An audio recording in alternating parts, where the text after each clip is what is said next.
Hello दोस्तों, आप सभी का मेरे YouTube चैनल में स्वागत है। आज हम पढ़ेंगे हमारा पर्यावरण पारिस्थितिक तंत्र में ऊर्जा का प्रवाह का लेक्चर 11, जिसमें आज का हमारा टॉपिक है पोषक चक्र पदार्थों का प्रवाह, neutral cycle flow of substances.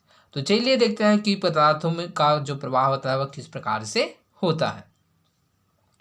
आपको मालूम ही है कि हमारी पृथ्वी पर 100 से अधिक तत्व पाया जाता है। ओके, तो जैसे कि आप लोग जानते हैं कि हमारे पृथ्वी पर क्या है, 100 से अधिक तत्व पाया जाते हैं। ओके, तो तत्व के बारे में हम लोगों ने पढ़ा था periodic classifications of elements chapter 4 तत्वों का आवर्ती वर्गीकरण में जाना था कि हम लोग क्या है, बहुत सारे तत्व पाए जाते हैं पृथ्वी में, जो कि कई गैस होता है, कई धातु होता है, कोई ठोस होता है, कोई अधातु होता है। ये सभी क्या है, इसके अलग अलग गुण होते हैं। ये तत्व पर्यावरण में ठोस, द्रव या गैस अवस्था में पाए जाते हैं। ओके, तो ये तत्व किस प्रकार से पाए जाते हैं? ठोस के रूप में, द्रव के रूप में एवं गैस अवस्था में पाया जाता है। इनमें से कुछ तत्व जीवधारियों के शरीर निर्माण में काम आते हैं। ओके, तो इनमें से कुछ ऐसे तत्व होते हैं जो कि मनुष्य जो फिर कोई भी जीवधारिया है उसके शरीर के निर्माण में उपयोग में आता है। किसी जीव के शरीर में इन्हीं तत्वों की रासायनिक क्रियाओं द्वारा विभिन्न प्रकार के पदार्थ जैसे कार्बोहाइड्रेट, प्रोटीन, वसा आदि का निर्माण होता है। ओके, तो क्या है, किसी भी जीव के शरीर में क्या है, इन्हीं तत्वों की रासायनिक क्रियाओं के द्वारा ही क्या है, विभिन्न पदार्थों के जो पदार्थ जैसे कि कार्बोहाइड्रेट हो गया, प्रोटीन हो गया, वसा हो गया आदि का निर्माण होता है। इनका चक्रीकरण कार्बन चक्र, नाइट्रोजन चक्र आदि के रूप में होता है। ओके, तो इसका चक्रीकरण किस प्रकार से होता है, तो वो कार्बन चक्र के रूप में होता है, नाइट्रोजन चक्र आदि इस प्रकार से होता है।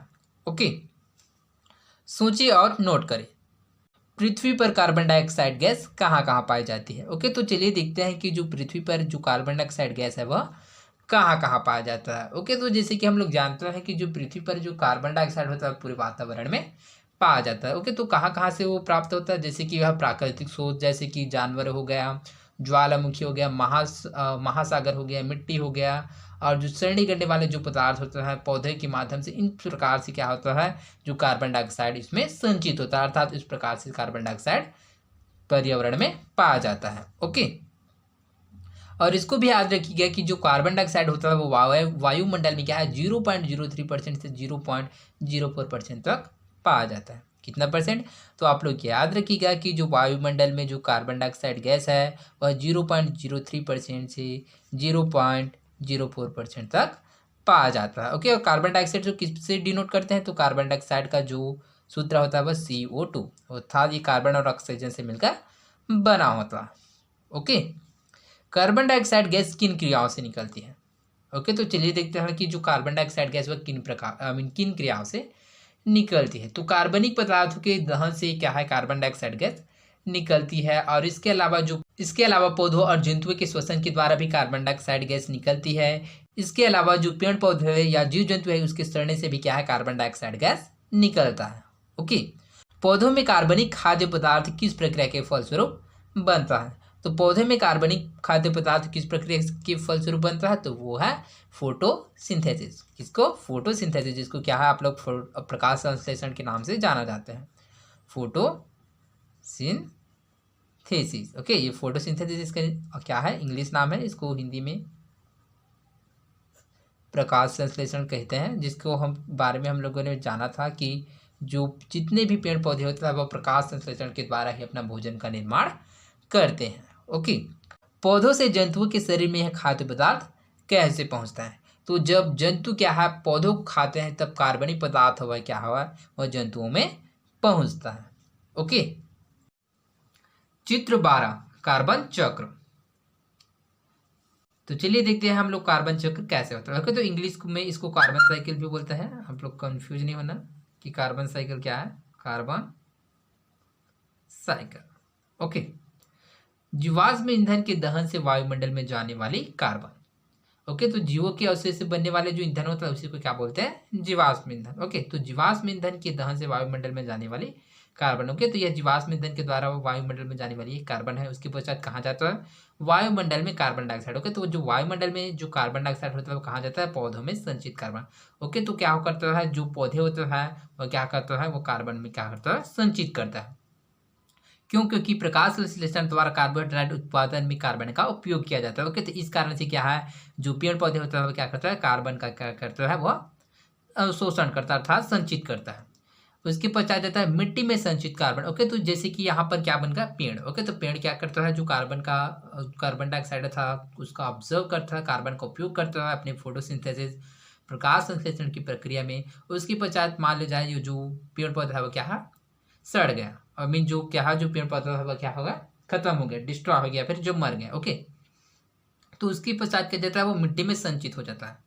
क्या हो जाता है, मिट्टी में संचित हो जाता है, मिट्टी में संचित कार्बन। ओके, तो मिट्टी में क्या होता है, संचित कार्बनिक, मिट्टी में क्या हो जाता है, संचित हो जाता है। अब घटित होने वाले पौधों द्वारा उपस्थित कार्बन। ओके, तो उसके पश्चात जो मिट्टी में संचित हो जाता है उसके पश्चात क्या करता है, उससे भी कार्बन डाइऑक्साइड क्या होता है, वह उत्पन्न होता है। कैसे, क्योंकि जो प्रकाश संश्लेषण के द्वारा वो ऑब्जर्व किया था वह उसे बाहर निकलता है। तो जीवाश्म ईंधन में संचित कार्बन। ओके, तो ठीक इस प्रकार से वह जीवों के अवशेष में ईंधन के रूप में वह कार्बन क्या होता है, परिवर्तित हो जाता है। जीवाश्म ईंधन की जलने से निकलने वाली कार्बन डाइऑक्साइड क्या है।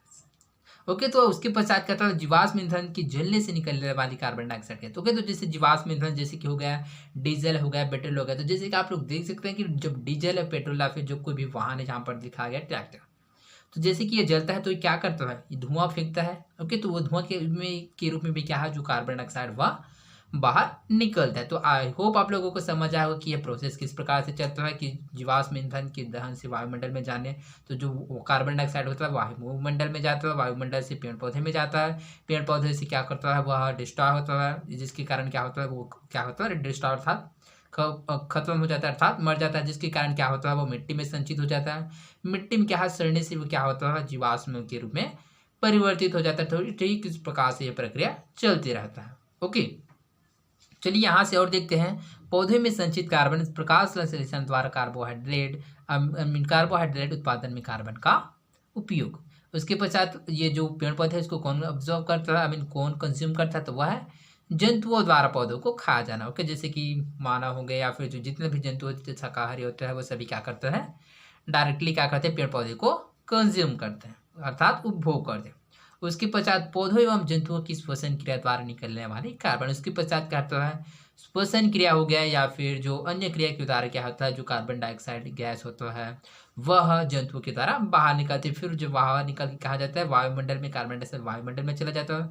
फिर उसके पश्चात वह डायरेक्टली क्या है, पौधों में संचित कार्बन अर्थात पौधों में वापस चला जाता है।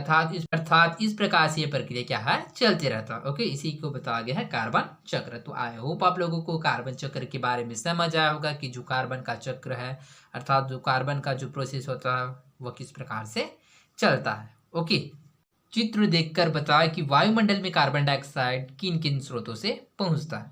ओके, तो चलिए देखते हैं कि जो वायुमंडल जो एटमॉस्फेयर है उसमें कार्बन डाइऑक्साइड वह किन किन स्रोतों से पहुंचता है। तो सबसे पहले देखते हैं कि जीवाश्म ईंधन के दहन से क्या है, वायुमंडल में पहुंचता है। ओके, उसके पश्चात क्या है, घटित होने वाले पदार्थों में कार्बन के रूप में कहा होता है, यह भी वायुमंडल में पहुंचता है। और पौधे एवं जंतुओं की श्वसन क्रिया द्वारा निकलने वाली कार्बन भी यह वायुमंडल में पहुंचता है। तथा मिट्टी में संचित कार्बन अर्थात अब घटित होने वाले पौधों द्वारा भी क्या होता है, जो कार्बन का जो कार्बन है वो वायुमंडल में पहुंचता है, किससे, जीवाश्म ईंधन के रूप में। अर्थात इस प्रकार से जो क्या होता है, वायुमंडल में कार्बन डाइऑक्साइड इन स्रोतों से पहुंचता है। प्रकृति में कार्बन का चक्र कार्बन डाइऑक्साइड के गैसीय चक्र के रूप में चलता रहता है। ओके, तो जैसे कि हम लोग देख सकते हैं कि जो प्रकृति में जो कार्बन का चक्र है वह कार्बन डाइऑक्साइड या गैस के रूप में क्या होता है, प्रोसेस चलता है। हरे पौधे प्रकाश संश्लेषण क्रिया में वायुमंडल की कार्बन डाइऑक्साइड से जटिल खाद्य पदार्थ बनाते हैं। ओके, तो जो हरे पौधे होते हैं जैसे कि यहाँ पर दिखाया गया कि जो हरे पेड़ पौधे होते हैं क्या करते हैं, वो प्रकाश संश्लेषण की प्रक्रिया के द्वारा ही वायुमंडल की कार्बन डाइऑक्साइड से जटिल खाद्य पदार्थ बनाते हैं। ओके, कौन से जटिल पदार्थ, जैसे कि हम लोगों ने जाना था कि वह अपना भोजन स्वयं बनाता है अर्थात जो पेड़ पौधे होते हैं वह क्या है, ग्लूकोज का निर्माण करते हैं। ओके, इन पदार्थों का कुछ भाग कोयला, चूना पत्थर आदि के निर्माण में व्यय हो जाता है। ओके, तो इसका जो कुछ भाग है वह कोयला, चूना पत्थर आदि के निर्माण में खपत हो जाता है। ओके, किंतु इन सभी कार्बनिक पदार्थों के दहन से कार्बन डाइऑक्साइड पुनः वायुमंडल में चली जाती है। ओके, तो जैसे कि कोयला हो गया, चूना पत्थर, इसके दहन से भी क्या होता है, पुनः जो कार्बन डाइऑक्साइड है वह वायुमंडल में चला जाता है। पौधों और जंतुओं की श्वसन क्रिया द्वारा भी कार्बन डाइऑक्साइड वायुमंडल में चली जाती है। ओके, तो जैसे कि पौधे हो गया, जितने भी जंतु है इसके द्वारा भी क्या है, कार्बन डाइऑक्साइड वायुमंडल में चला जाता है। जब जंतु पौधों को खाता है तब कार्बनिक पदार्थ जंतु में पहुंचता है। ओके, तो मनुष्य या फिर जो जंतु या फिर कोई भी जीव जंतु है उसमें जो कार्बनिक पदार्थ कैसे पहुंचता है, तो जब जंतु पौधों को खाते हैं तब कार्बनिक पदार्थ जंतु में पहुंचता है।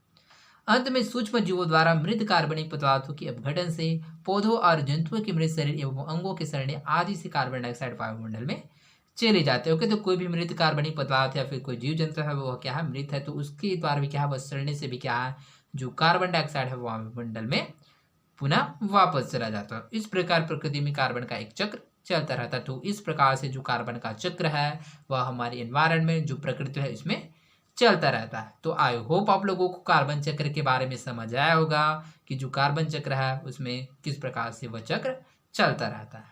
ओके, तो आई होप आप लोगों को समझ आया होगा। तो आज के लिए बस इतना ही, मिलते हैं अगले वीडियो में। धन्यवाद।